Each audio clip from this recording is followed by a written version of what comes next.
dangerous.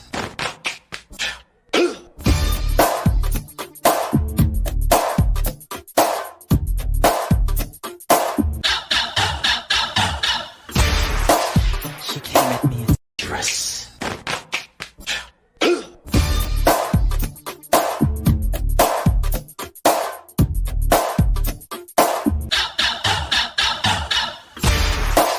She came at me as dangerous.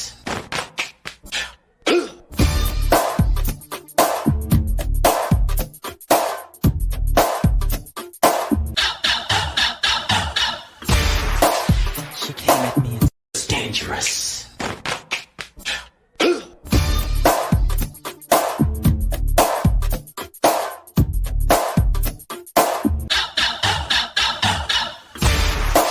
She came at me as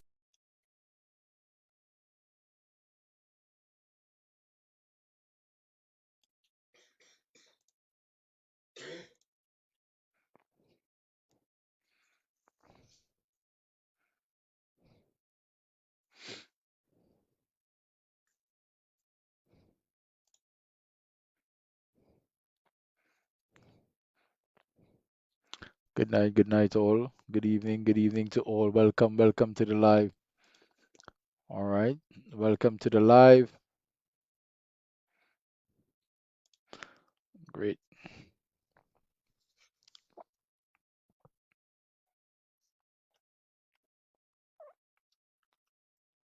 Yes, welcome all. Welcome.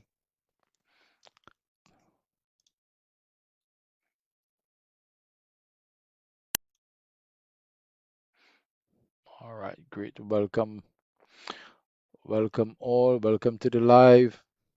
Thank you all for joining. It's a very important night.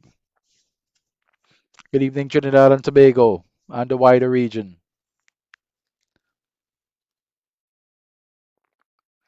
Good night, all. We're just waiting for the live to build up. I'm expecting some persons, our panel guests as well. They are coming on board, guys.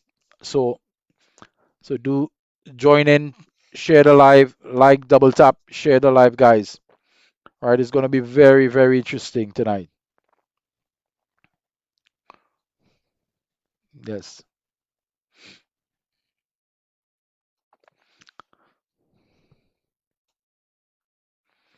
Thank you all. Thank you all for coming.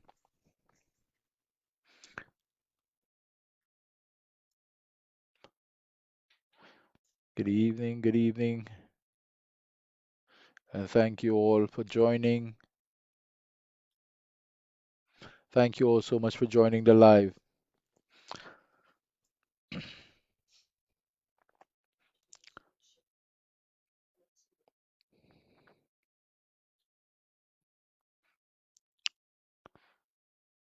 Are you all hearing me clearly? Am I coming across clearly? Yes? All right, great. Thank you so much for that. So tonight, guys, we are going to have a conversation that many people would rather avoid. It's a difficult conversation.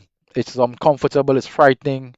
And for some people listening tonight, it may very well, be deeply personal for some of them, God forbid, you know. But there are some conversations that become more dangerous when society refuses to have them. You know, tonight our conversation is about children, our children, the children in our homes, our schools, our churches, mosques, temples, and religious communities, the children in sporting clubs, the children in youth groups, the just a second, just give me right, the children online, and the children who every day may be interacting with adults whom their parents trust. Tonight we are talking about child abuse, physical abuse, emotional and psychological abuse, sexual abuse, neglect, exploitation, bullying, online exploitation, and grooming, and the devastating trauma that can follow a child for years and sometimes well into their adulthood, right? So let me make one thing clear at the beginning of this live tonight, guys. This program is not intended to frighten children, it is intended to awake adults, to wake you guys up, to understand the trauma that children may suffer. God forbid that things should go untoward, you know, and for you as the adult to pay more attention to your children and to play a more active role in their life and in every aspect of their life at school, in these different sporting clubs, in their religious activities, all these things, to be more active and play a more vital role in their life. You see, because children cannot carry the responsibility of protecting themselves from adults who deliberately set out to harm them. That responsibility belongs to, firstly, to adults, parents, guardians, teachers, religious leaders, coaches, youth workers, government agencies, community organizations, technology platforms, and society as a whole. So the Children's Authority itself describes child protection as everybody's business, and by rightly so. It is everyone's business. So tonight we are going to ask a very uncomfortable question. Are we doing enough to protect our children? And here tonight we do have very special guest from the Children's Authority, Miss Ariane Farrell, Team Lead Investigation and Intervention Unit, and Miss Annalisa Murphy, Senior Attorney from the Legal Services and General Counsel Department from the Children's Authority of Trinidad and Tobago. And they will be giving to us information that will be very vital, to assist us in being able to identify certain things where our children are concerned, in terms of being able to identify when things are happening to them, when things are going wrong, all these things. They will be able to answer any questions that you guys may have. And again, of course, guys, like, share, and let everyone know. Join the live, join the conversation. We want to hear from you. We want to hear your input. If you know someone who is going through something, ask them to join the line. Tell them get on board, join the live, and have it there. All the information is here for them to have at their disposal, right? We have the right persons on board from the Children's Authority. And without further ado, I would like to invite Miss Annalisa. Are you there?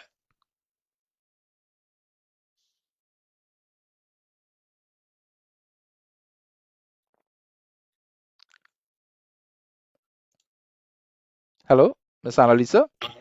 Yeah. Hi, good night. I'm not sure if Miss Annalise is on, but this is Oh, Miss Farrell. oh, Miss Farrell. Miss Farrell is here. Okay, Miss Annalisa just called me a short while ago. She So should yeah, I be on think she just now. expects to be on Yeah, shortly. Yeah. yes. So, Miss Farrell, this is a Miss Ariane Farrell, a team lead in the investigation and intervention unit of the Children's Authority of Trinidad and Tobago. Right. So, Miss Farrell will take it from here, and she will be here to talk about uh, what you all should know and what we should know as adults, as parents, as guardians, as adults in general, in terms of protection of the children of our society. So, Ms. Farrell, it's all yours. And thank you for being here. Well, first of all, thank you so much for having us, and thank you so much for having this important conversation that sometimes in society we tend to shy away from. So, kudos to you and your team for leading the way and opening some space for us to have these important conversations. I'm very happy to be here. I'm very happy to take questions, and hopefully, by the time we are finished tonight, everyone who's logged in, who's listening, may have a better idea of what Children's Authority is about and how we can all participate to protect the children in our society. Because, as you correctly said, here at the Children's Authority, we are very keen on the mantra that child protection is everyone's business. It's not something that Children's Authority can do alone, and it's not something that parents can do alone. Every day we see things happening in the media to children, and we need to take ownership as a society, and we need to all be part of the solution. So that's really key for us to have these conversations in our societies, in our clubs, in our schools, etc., so that we could all be a little bit more enlightened as to the parts that we could play personally as well as in the groups that we belong to. So before I go any further, I just wanted to give some insight about the Children's Authority and who we are. I know many people might have heard the name, but they might not be exactly sure of exactly what it is that we do. So I'm here to shed a little bit of light on that. So the Children's Authority is a specialized agency that is tasked with the care, rehabilitation, and protection of children in Trinidad and Tobago. And in Trinidad and Tobago, a child is considered anyone who's under the age of 18. So once someone is under the age of 18 and they are present within Trinidad and Tobago, they fall within our jurisdiction. And we are here to help, protect, and serve. And even though our name says Children's Authority, we do recognize that a child is not a singular entity. A child usually belongs to a family, belongs to a community, belongs to a school, belongs to a club. And so we are happy to work with families, schools, clubs, etc., so that we could all be a very important part in protecting our children. Great. In terms of what the Children's Authority is responsible for as well, we receive reports of child abuse, neglect, and maltreatment. And there are a number of ways that we receive those reports. I can go into that in a short bit, but I'm just giving you an idea of what we do. We receive those reports and we investigate any concerns of child abuse, neglect, maltreatment. And so I just want our listeners to be very clear as to what child abuse is as well, because we use that term very loosely in society. And child abuse refers to any form of physical abuse, sexual abuse, neglect, and neglect can refer to physical neglect, emotional neglect, educational neglect, anything where a child's rights are not being recognized. That is of concern to the Children's Authority, and we do investigate those claims. And once those claims come to our attention, we seek to verify whether the allegations have any substance to them, and thereafter we try to support children and families so that they are not in that same situation, and we try to equip parents and guardians with better ways that they could deal with their children so that they're not facing those issues of child abuse and neglect.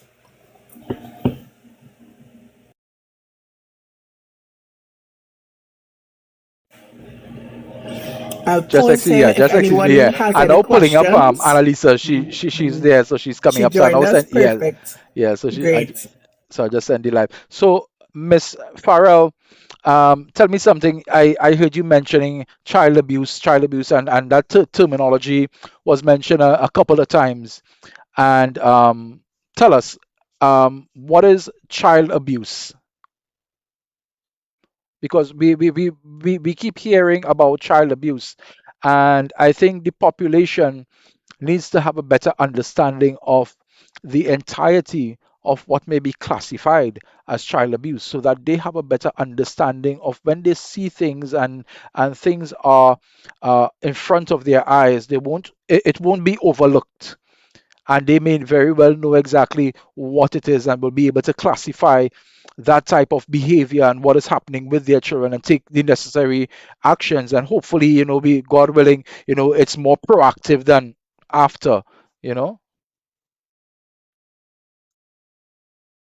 Yes, absolutely. So child abuse, as I would have generally stated, child abuse is any kind of treatment that is meted out to a child that a child receives, which can result in some form of harm or potential to harm the child. So that can come in various forms. It could come in the form of physical abuse. That's what we, tend to associate child abuse with. A lot of us think of physical abuse, scars, bruising, etc. And that is very important, and it's the one that we are most likely to see. But there are also other types of abuse, such as sexual abuse, where a child is being inappropriately touched and harmed in a sexual manner. And then there's emotional or psychological abuse, which is also very prevalent in our society. This can be in terms of where we degrade children using abusive language, using threatening language, cursing children, psychological manipulation. That's one form as well. And then we also have neglect, which is very broad and is actually the most frequently reported type of abuse that we receive in Trinidad and Tobago at the Children's Authority. So neglect is where a parent fails, a parent or guardian, any person who is legally responsible for a child or has a child in their care, where they fail to provide adequate supervision and support. And this could be in the form of physical neglect, it could be medical neglect, it could be educational neglect, It could be emotional neglect. And so all of these are concerns that warrant the intervention of the Children's Authority. And like I mentioned, once those reports come to our attention, the Children's Authority has a responsibility to investigate and then support the child and family so that those situations where physical abuse, sexual abuse, neglect, etc., persist, we can try to either remove the child from that situation or support the family Yeah, in such a way mitigate through that that. Yeah. reduces that type of exposure that the child is exposed to any kind of neglect or violence or harm. Okay, great. That's wonderful.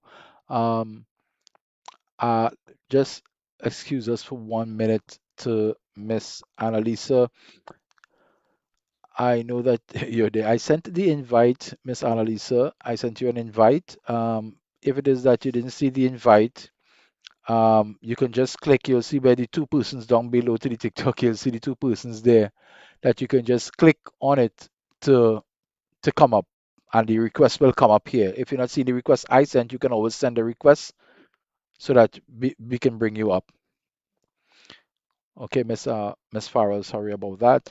Okay, so that's one good thing that that you all are doing, and one of the things that I want to ask Miss Farrell, I know that we listed a number of different types of abuse as well, and I wanted to go into each one of them if that is possible, because I want persons to be able to identify, and for us not to generalize, but I want us to be able to each mother, each parent, each adult that has a child in their care, be able to identify exactly, what signs that they should look for, what to expect, what to see, what type of behavior to see, what would the child do, some of these signs, things that they can look out for, because to the normal layman, a child being quiet, they might just say, well, she just probably feeling to be by herself, or he just feeling to be by themselves, that kind of thing.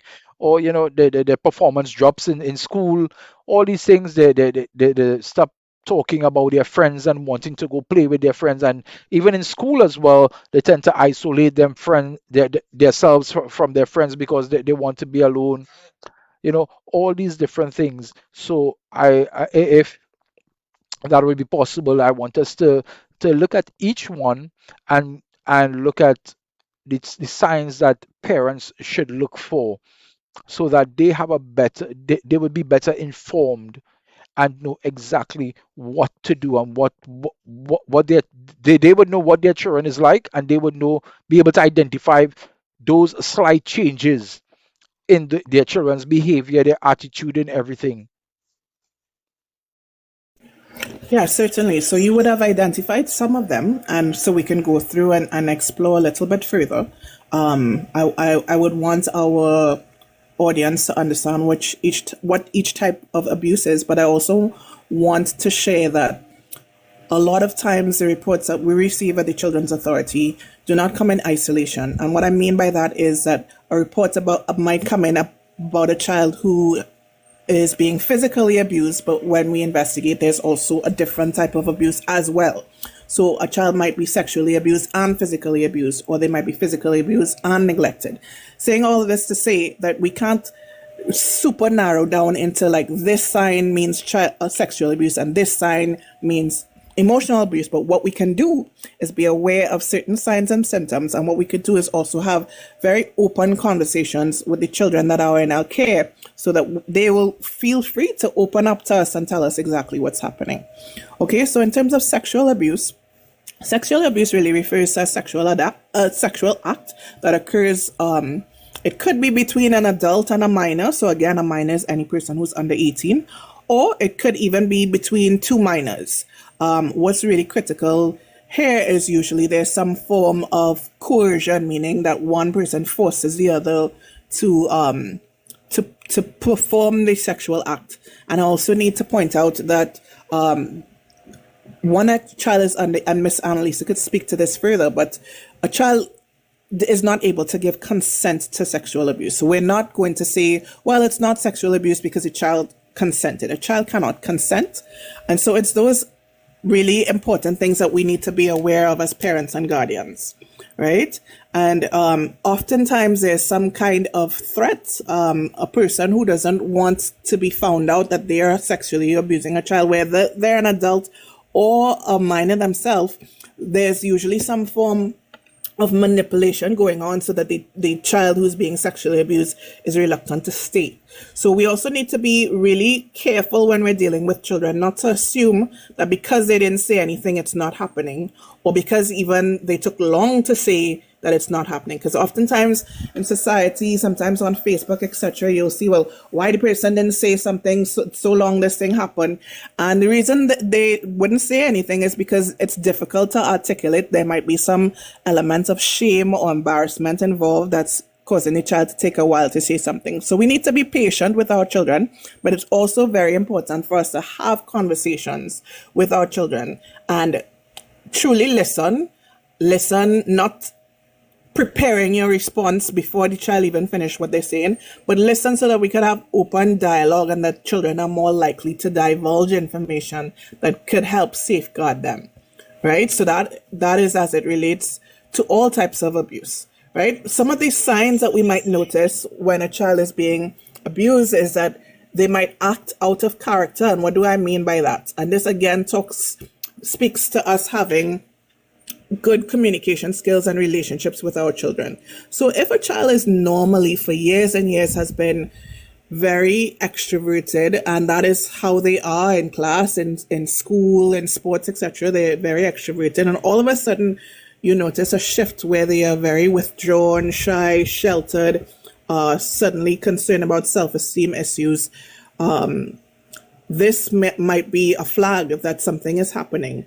And it doesn't mean that any child who is shy or reserved is being abused, but it calls for us to notice the true character of our children. And we could only do that by building relationships with them. You know, we might also notice things like insomnia, where the child is afraid to go to sleep, or they are very restless when sleeping, or maybe there's bedwetting while they're sleeping, you know, above the normal age that we would expect a child to be bedwetting. These could all be cues that something is not right with the child. Again, I need to underscore that there's usually a power dynamic with abuse. So the person who's doing the abusing usually wants the child to feel shameful about it. And so a child who apologizes frequently or is easily feeling guilty or withdrawn, that might be something that is a cue for us as well, that something might be going on. And again, it really calls for you to be aware of what your child or children or the children in your neighborhood, what is their quote unquote normal. I mean, every child will be different, but if we really get to know children, we might be quicker able to observe when there is a change. Exactly. Yeah, in terms of physical abuse, that's the one that's kind of quote unquote easy to identify, because usually with physical abuse, you know, there might be a mark, there might be a bruise, there might be a scrape, and so we can physically see those things, right? But it doesn't mean that if we don't see those things, it's not occurring. Again, the abusers, sometimes they can be very clever and they may hit the child in places that are not easily visible. So, I mean, we can't all go around, you know, looking at children's skin. We can't, you know, ask children to remove articles of clothing so that we could see. Yeah, exactly. But Yeah.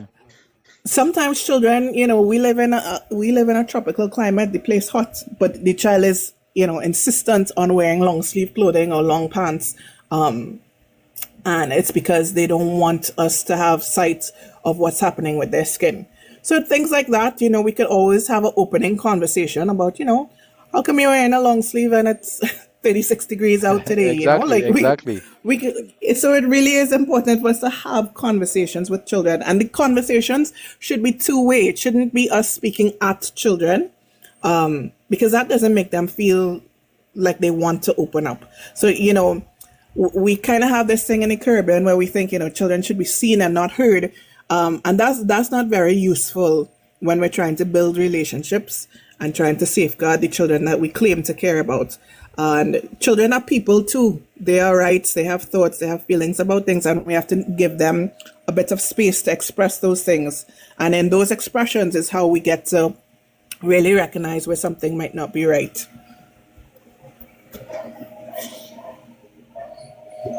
Oh yes, definitely, definitely. I'm still trying to troubleshoot here for Miss Annalisa to get on board. All right.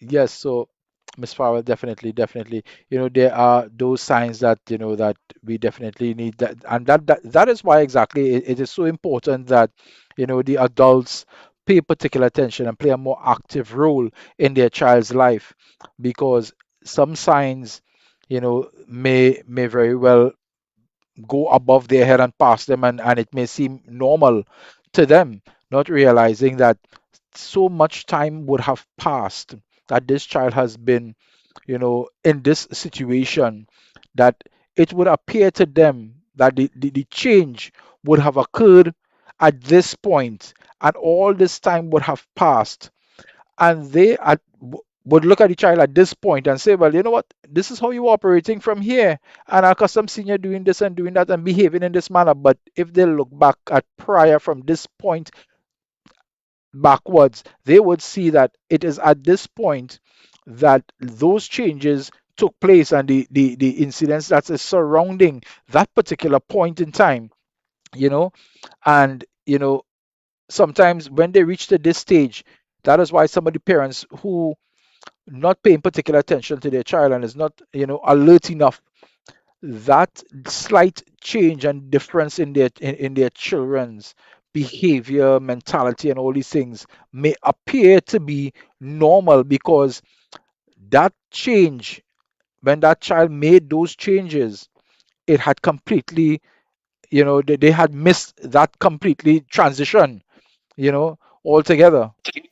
Yeah, so sometimes we miss those changes because, as you rightly pointed out, the changes might be gradual. But again, if we're in constant communication with children, over time we can recognize patterns. We can recognize what this child is usually like, what this child might be like. This child is normally very extroverted, and now they're introverted, or vice versa, because it happens the other way as well.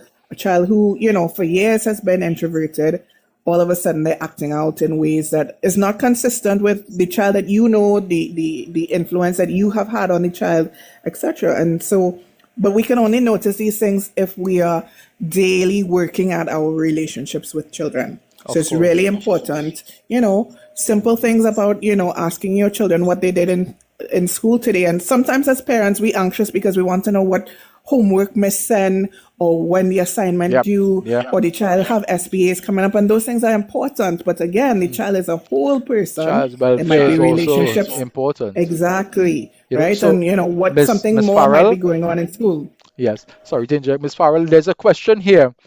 Someone is asking, what steps can someone take if they suspect a child is being neglected or abused?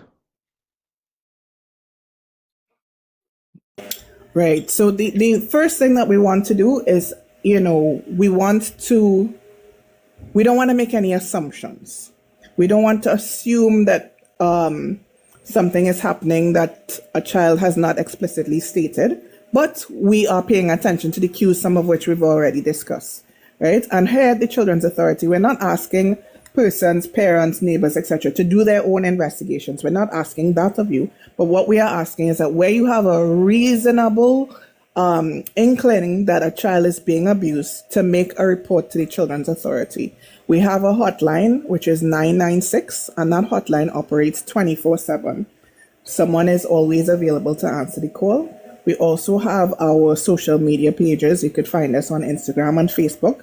And through our website, there's actually a reporting form. And that reporting form is another way that you can make a report to the Children's Authority. And so one of the things that we're asking when you're making the report, whether it's via the hotline, whether it's the reporting form, is to be very clear and detailed about why you believe that this child is being abused. So it might be that you have observed some of the things that we just discussed, that a child, is acting out, or maybe you've seen bruises, or, sometimes children, when they're being abused, they do give a story as to how they got this cut or bruise, but the story doesn't really match up to what you're observing. So things like that can be a cue because, of course, we live in Trinidad, children play and they ride in their bikes, etc. Bruises could happen, but sometimes the way that they explain the story doesn't really make sense or doesn't add up with the injury that you're seeing. And so that might be a cue. And we're just asking persons to be very specific. Again, we're not asking you to do your own investigations before you come to us because we are skilled and trained at performing those investigations. But what you could do is when you notice things, these signs, whether it be bedwetting, nightmares, a child is acting out of character, you've seen something, a child has disclosed something directly, we're asking you to make the report and be as detailed as possible. And in making the report, you could choose to be anonymous or you could choose to leave your information. It's up to you, but either way, the information remains confidential within Children's Authority.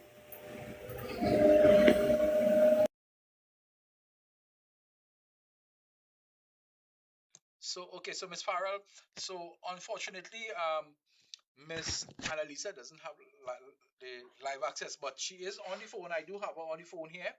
So she can speak as well via the phone. I have my so I'll use my mic to so that everyone will be able to hear her. So Miss Annalisa, thank you so much for joining us and welcome to the live. And we would love to hear again, guys. Miss Annalisa is a senior attorney in the Legal Services and General Counsel Department of the Children's Authority of Trinidad and Tobago. So, welcome, Miss Annalisa. And we were just talking about myself and Miss Farrell. Well, Miss Farrell was just talking about, we were going into the signs and symptoms of all the different, some of the different abuse types of abuse that children may suffer, and as she would have stated that sometimes it's not just a single out, there will be a combination. Sometimes both sexual and physical abuse may appear, or sexual and psychological abuse, all these different things. So it may be just be one physical abuse that, sorry, one type of abuse that they may be suffering. It may be more than one. All right. So um Miss Farrell, Miss Annalisa, we just had a question by one of our viewers. Oh my gosh, the WhatsApp disappeared. It cut off. Sorry about that. All right. Okay, so I will try to work on getting that. Oh, she's calling back. Okay, great. Yes, Miss Annalisa. Yeah, I don't know what happened there. Good night, everyone. So I'm just getting a question and piggybacking on what Arian said.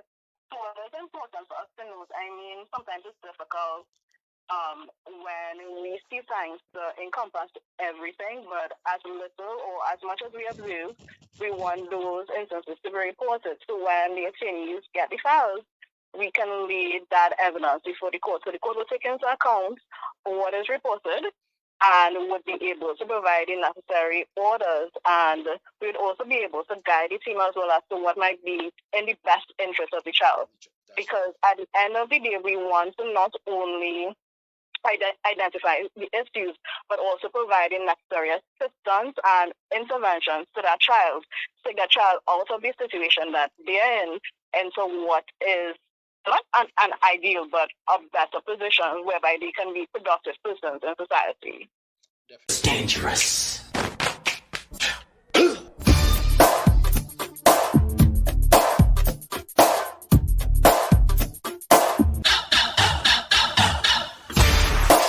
She came at me. It's very important that any little observation that is made in terms of physical abuse, emotional, psychological, that persons report these to the authority could investigate. Definitely. And that is something very very serious, But Miss Annalisa, do you think that Trinidad and Tobago has enough laws and legislations in place for us to totally, protect the children of Trinidad and Tobago?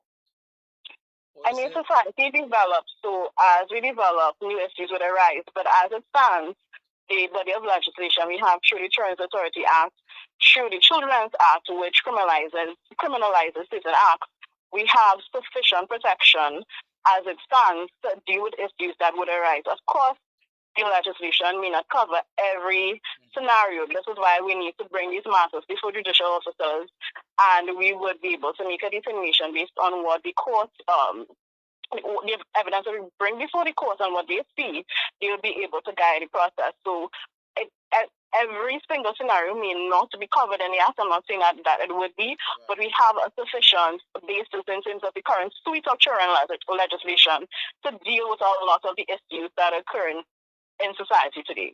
Okay, great, great. That is good. But that is a bit comforting to know that there is some sort of sufficiency where that is concerned, that that the general public has that at their disposal, that their children will be protected to some degree.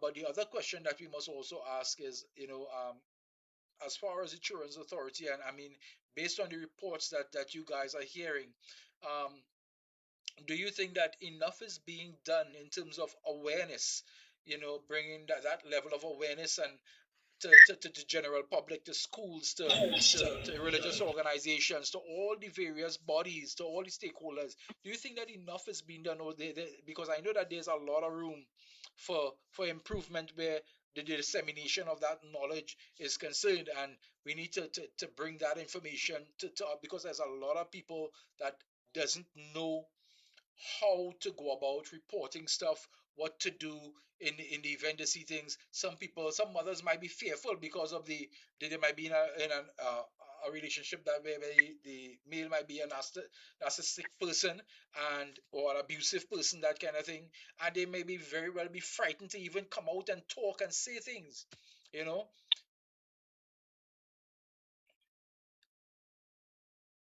is there enough information that is being put out there in the public platform for us to, or for adults on the whole, everyone, to be able to have at their disposal, at their readily disposal, so that they can take the necessary steps when they need to?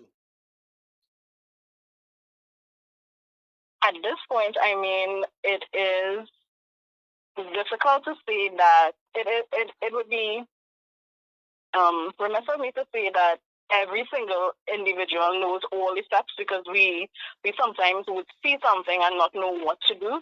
But I think the authority has or is constantly on a drive to educate the public in terms of whatever they observe, whatever they see, and touching various aspects in society, from our schools to any hospitals to persons.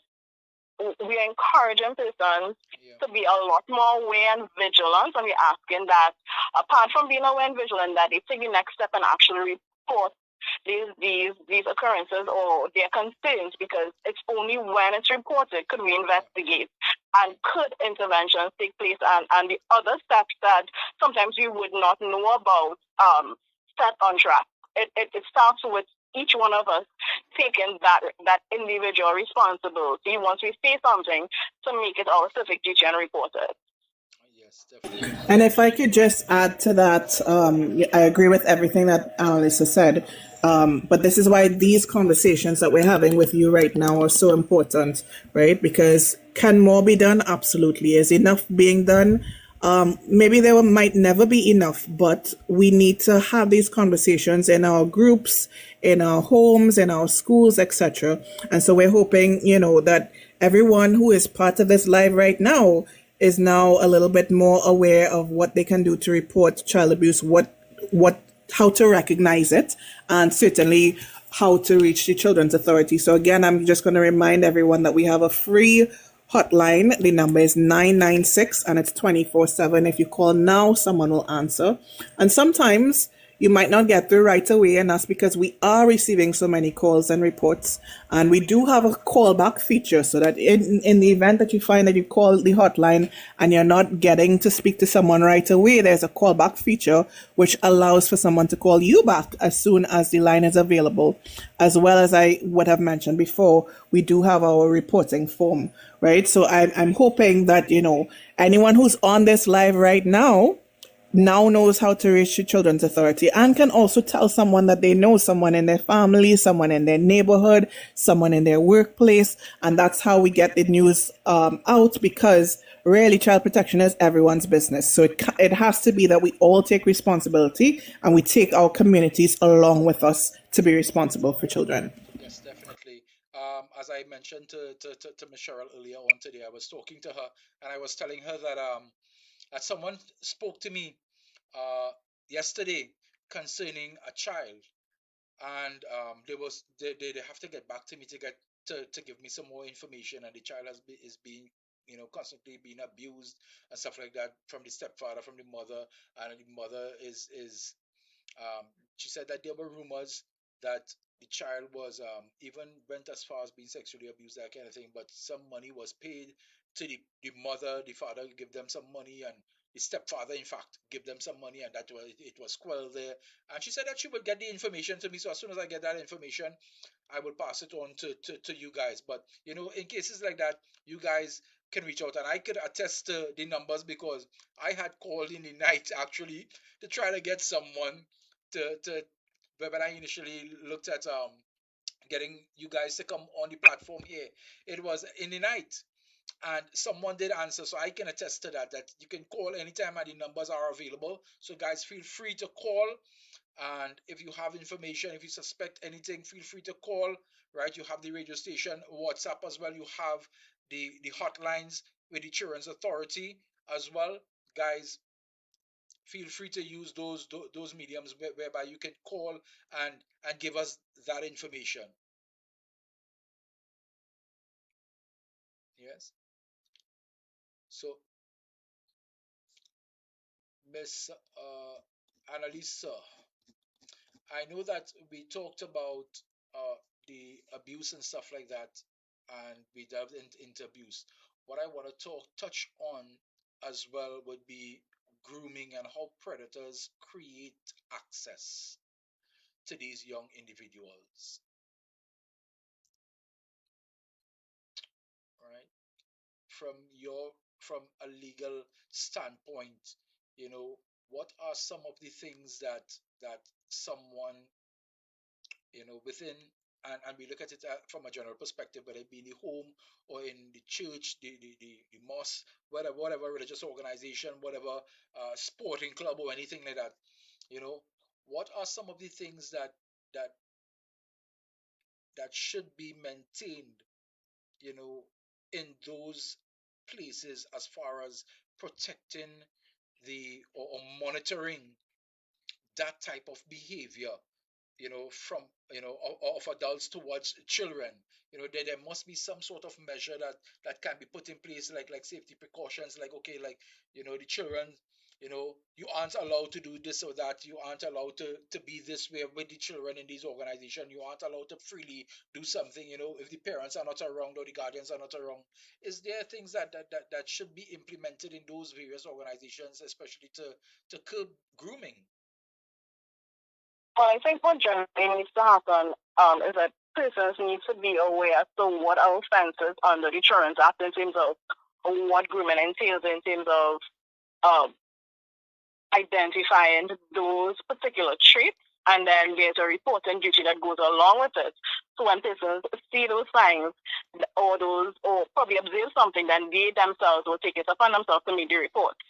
So it goes back to being vigilant in terms of making observation and Definitely. also understanding when I just want to say when something does not look right, but Yeah. when certain acts cross that line from an adult mentoring, because you describe certain circumstances where in church or sporting events and all of those things. So there is a level of mentorship that takes place. So there would be a relationship between that child and that adult. Yes. So then the person observing also has to be careful to ensure that what they're observing as well goes beyond what would be considered a normal or Appropriate. ordinary. Yeah. Yeah, yeah, I agree. I agree because I was with a sporting club as well in the in a particular area, and one of the girls was, I mean, when I tell you, star footballer, she later on, but we got to realize that her mother was actually prostituting her out, and when we stepped into it and dealt with it, you know, it was really really sad. But fortunately, we did it at the right time, and we made that intervention. And today she got a scholarship to play football in England and stuff like that, and she's doing pretty well. So thank God for that. I mean, so despite there are things that that can happen, but there are also things that, even though that a child may experience or may go through certain trauma, it doesn't mean that that you have to cast aside a child and say, okay, this child is damaged now. This child would never be normal, would never be good in society, that kind of thing, because of the trauma that they sustain. No, the child can very well go on to be very successful in life as well. You know, so uh, Miss Farrell. Yeah, I think what you said is really important about, the fact that yourself and others would have intervened and that might have gotten the person the help that they needed. And so we can see clearly where us all being involved and taking responsibility could really have a positive outcome in a young person's life. And we have been working with various NGOs, religious bodies, sporting organizations that have an interest in protecting children. And what some of those bodies have done is invited us, to speak with coaches or speak with laypersons in their church, etc. And we always welcome those opportunities. And we want to do more of that so that each, sporting body, church, mosque, etc., has a good understanding of what they can do and the role that they can play. Sometimes what they do is have training sessions for persons who interact with youth so that they can recognize, some things that should and shouldn't be happening.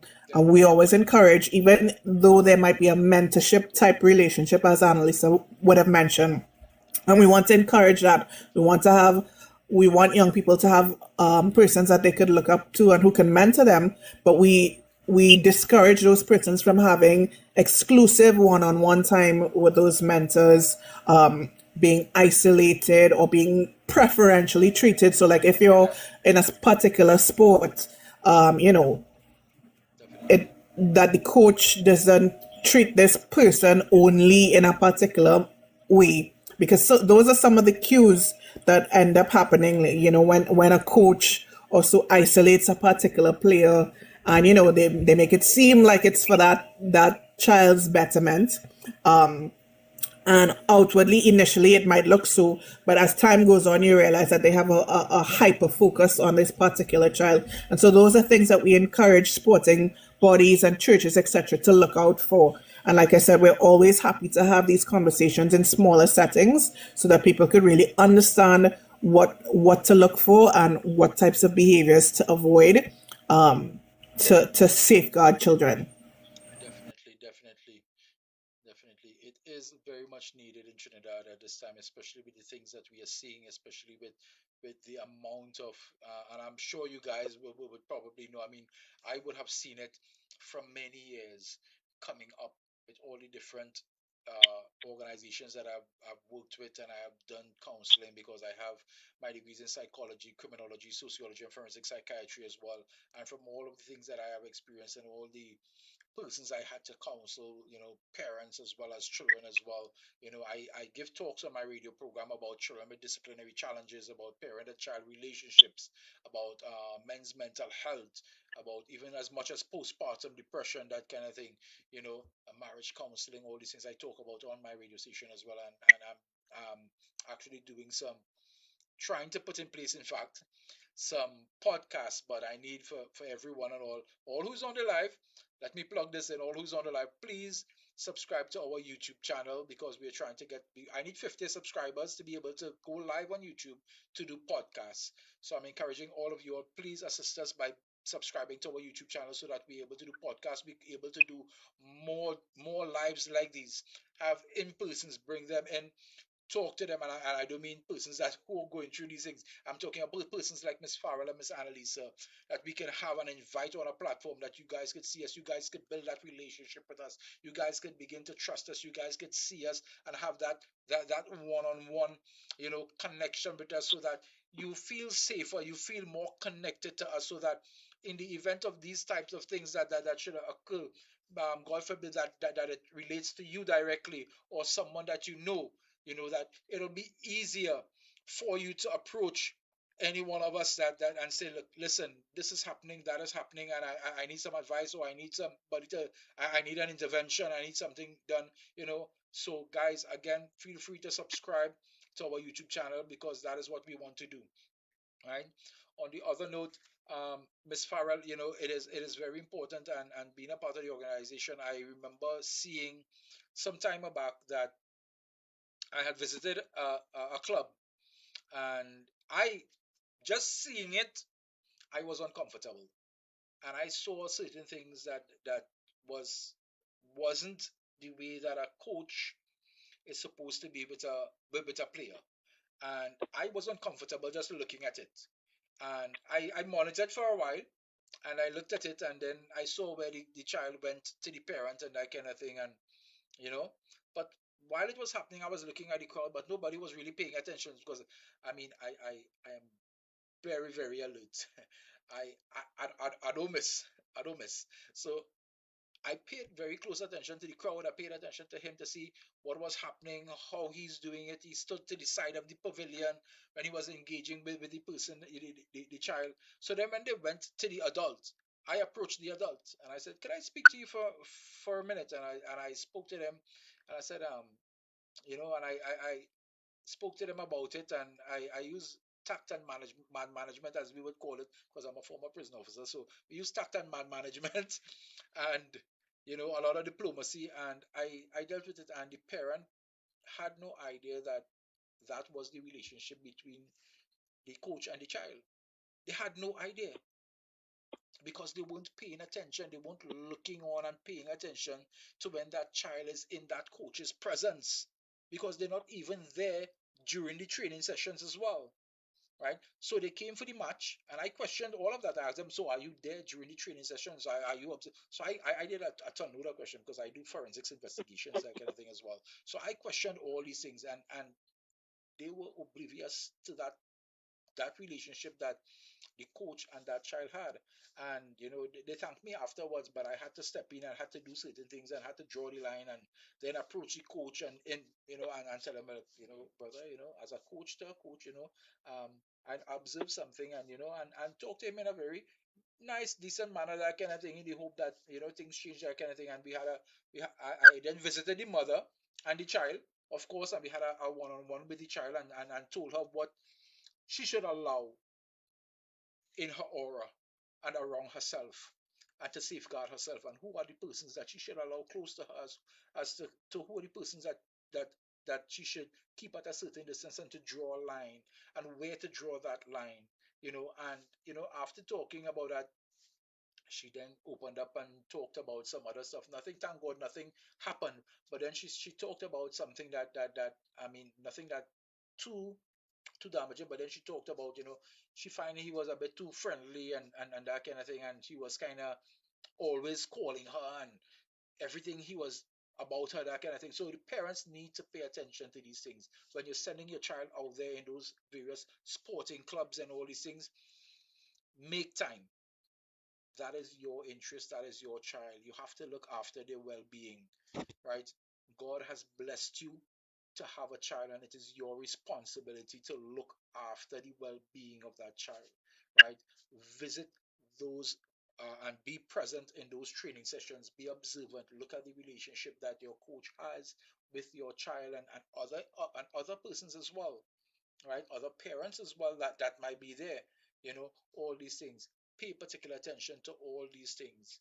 But thank God that things turned out differently, and it wasn't, because I I'm very observant about things like that. So So that's another example of where, treating child protection as your personal business would have helped to safeguard that child.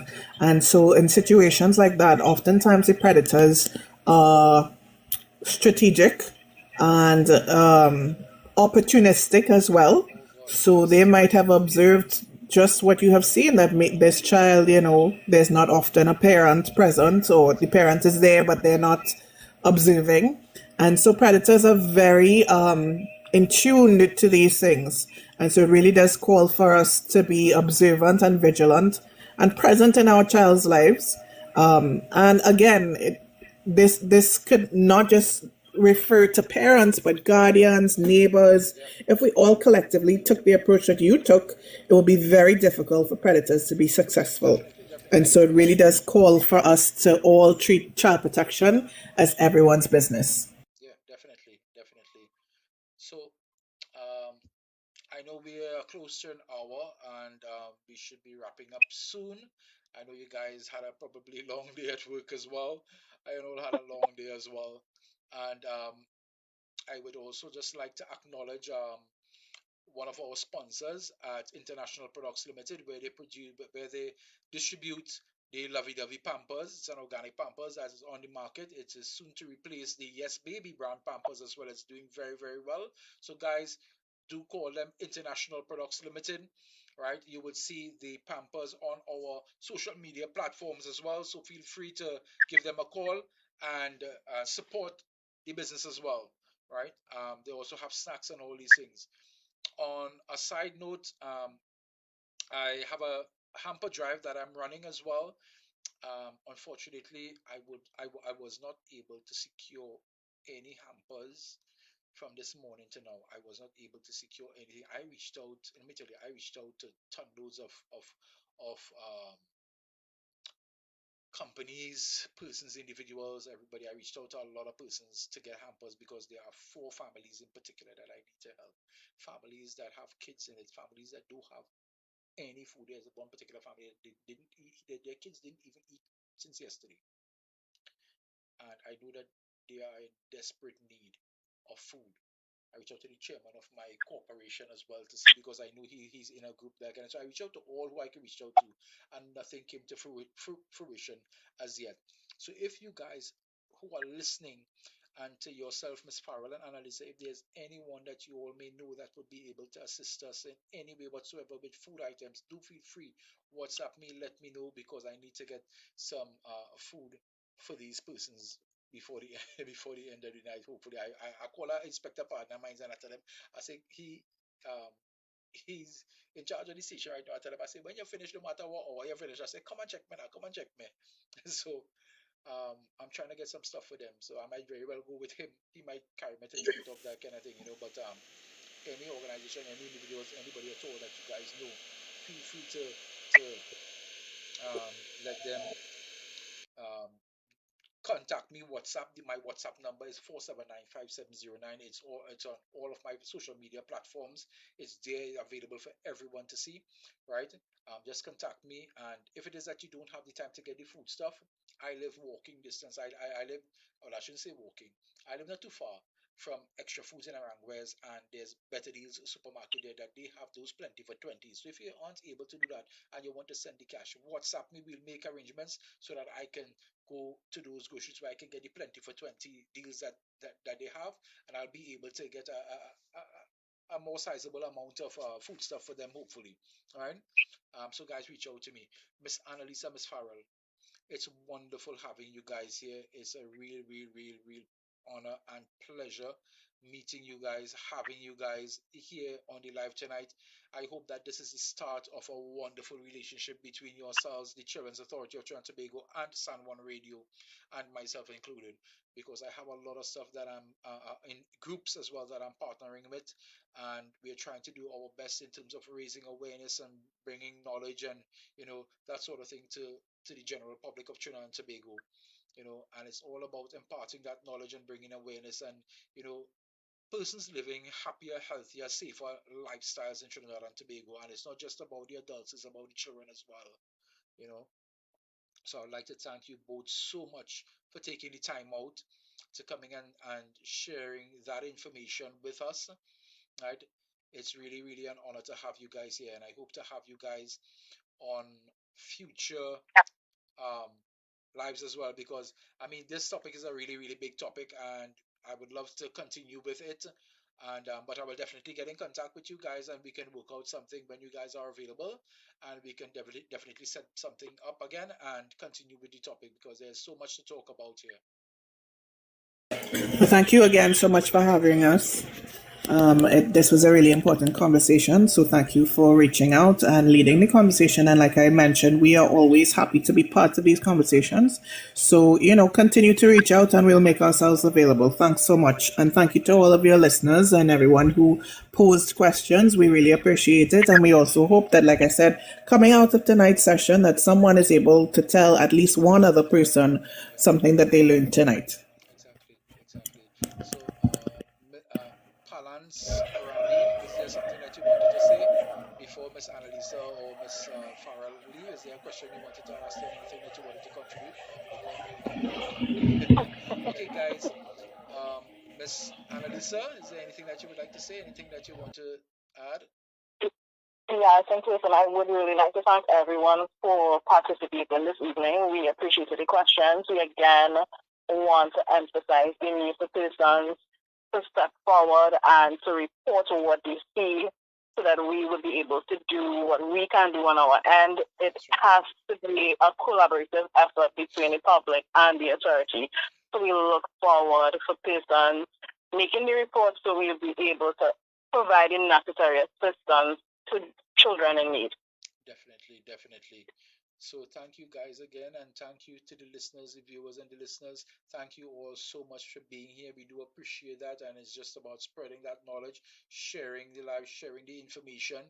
I will be posting this live on our social media platforms as well, so that for those who missed it, they will be able to have that knowledge at their disposal, and they will be able to gain something from it.